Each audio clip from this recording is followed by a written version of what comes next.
Kohli, who I think has brought so much to Indian cricket in Test match cricket. Every time they get a wicket, he's jumping, he's high-fiving. Then you compare that to Kane Williamson, who's very calm, he's very measured, he's very composed, he walks around. I would always play ASHWIN. I don't know if they can try and get JADEJA in as well.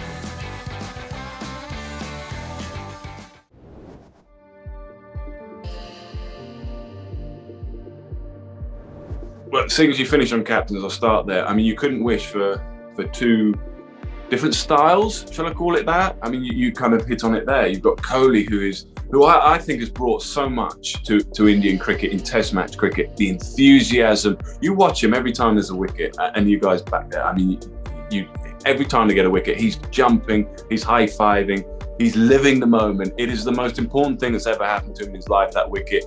Then you compare that to Kane Williamson, who's very calm, he's very measured, he's very composed, he walks around, he makes decisions, and then the team get on with it. You don't see a huge amount of animation. You certainly don't see him jumping around high-five, only on a very rare occasion. So you've got two different styles, and I can only imagine, with not being in the dressing room in either, you can imagine how Kohli would stand up perhaps at a lunch break or a tea break, and how Kohli would stand up, how Kane Williamson would stand up and talk to his team. And I love the fact that there's not a right and a wrong. There's not a good and a bad. There is a way, and it suits your style. And I think the two captains suit the style of their team.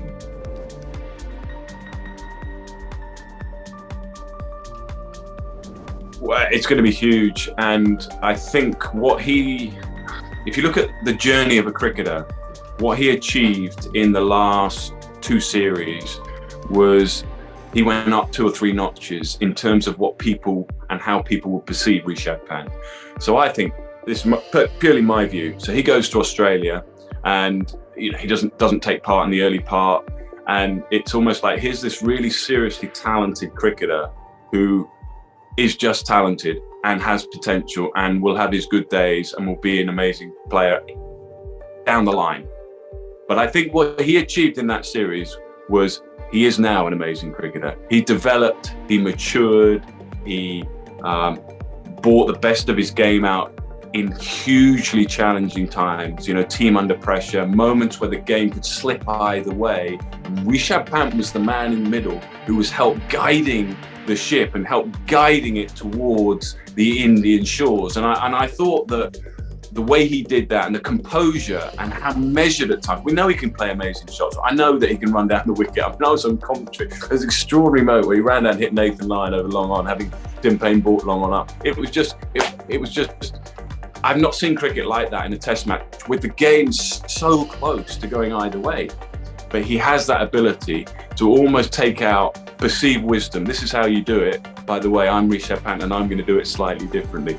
And I think the world, the global game, in those two series, the way he played in Australia and at home against England, I think now his reputation and his persona and the way people will perceive him on the cricket pitch has gone up massively.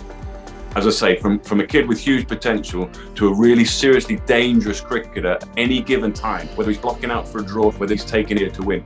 My only concern with him, it's not concern, but my only issue with him is, how do India get the best out of him in the next 5 years? And I said many times on commentary, actually, during that Australian series, they may have to look. I'm not so sure I have many people in agreement with me, but they may have to look at him just being a batsman.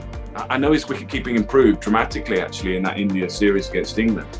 But I think he could be a superstar with a bat at 4-5 down the line for India. I'm not sure he can do that with the gloves on throughout, but that's a decision for India to make. But he's going to play a huge role.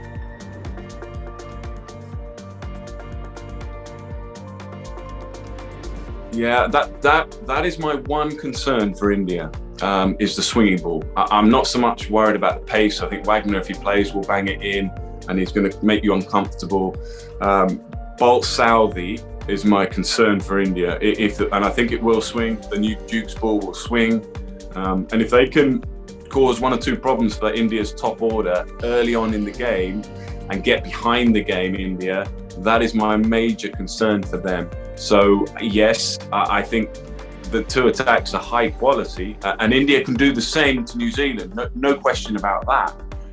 But looking at purely from an Indian perspective, that is my one area where I think India are going to have to be tip-top, right on top of their game. If it's Rohit, if it's Shubman Gill, whatever the top two is, which it looks as if they will go that way, that their defensive techniques, and that will be a huge challenge, I think, for Shubman Gill.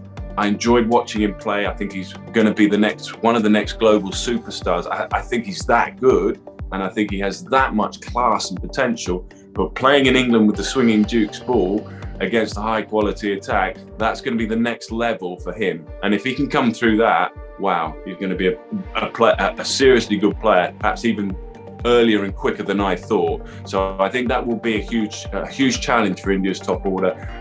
But having said that, you've got the likes of Bumrah and, as you say, Shami, Ishan. They have so many options there. Siraj.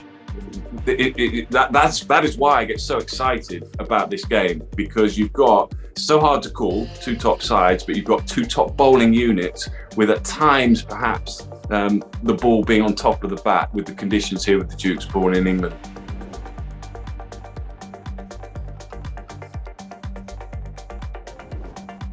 Well, this is, I think, one of the big questions for India to try and work out, and they can't do it now because they don't know conditions, and they don't know until they see the conditions they're going to play in.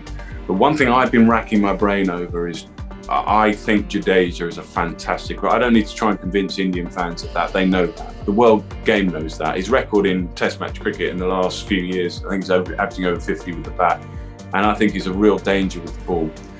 If you look at conditions, the ball, will turn. I think it will turn. If we've got, the sun is shining here and it's going to be 20 odd degrees, I know that's not hot, but it is for English shores. I mean, that's a hot couple of weeks. We're up to 23, 24. So the pitch is going to dry out a little bit. That might be one area that they have to look at. I would always play ASHWIN. I don't know if they can try and get Jadeja in as well. And that may be one area where India, if the pitch is looking like it's quite dry, New Zealand, I think that's one area where India can steal a march. I think that's one area where potentially, if the conditions suit, I would be possibly thinking about trying to get Jadeja and ASHWIN in. Again, there'll be lots of sort of throwing the balls up in the air and trying to work out the balance of your side, but I think Jadeja in my side for sure, and I want ASHWIN to play.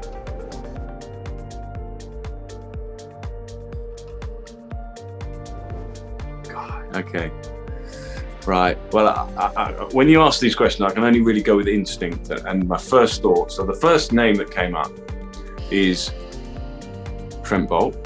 I think he's a wonderful bowler, and I think with the new Duke's ball in England conditions against any a top order, I'm expecting him to make a big influence on the game. He's not playing it. I don't think he's going to play. He's certainly not playing the first test against England. I'm not sure he's going to play in the second. But I don't think that matters. I think he'll come over to England, and assuming he does come over, I think he's going to come over, he'll just find his feet very quickly. He's bowled a lot in these conditions. I think he's going to be a major player. I think he's going to have a major influence on the game. I think he's going to get early wickets. I think he's going to be a handful. And it's really going to be, that's going to be one of the kind of mini battles, subplots, call it what you will. So I'm going with one is going to be Trent Boult. Right.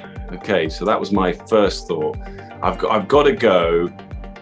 I've got to go Kohli because I just get the feeling with Kohli that this match means so much to him. Obviously, I get the feeling that it's a type of occasion that he will rise to. I enjoy. I mean, the way he played against high quality Jimmy Anderson, which I've already talked about, I think will serve him well against the problems I could foresee for India with the swinging ball. I think he will be the standout. I mean, it's no surprise he's one of the best, if not the best players in the world. Okay, I'll just have to go Williamson. Williamson, Kohli and Trent Boult, I think are going to have their own huge influences at different times, partly because their captaincy of the two of them, and obviously their batting talents as well. I mean, you can imagine from a team perspective that if you get a Kohli or a Williamson out early, not only it's like a twofold win, because not only are you getting the best player out, but also the captain and the dressing room. I've been in dressing rooms where the captain is the best player, and when he's dismissed, it's almost like, geez, they've got the best player, and the dressing room, the impact on the dressing room, it just sinks slightly, and it needs that big lift.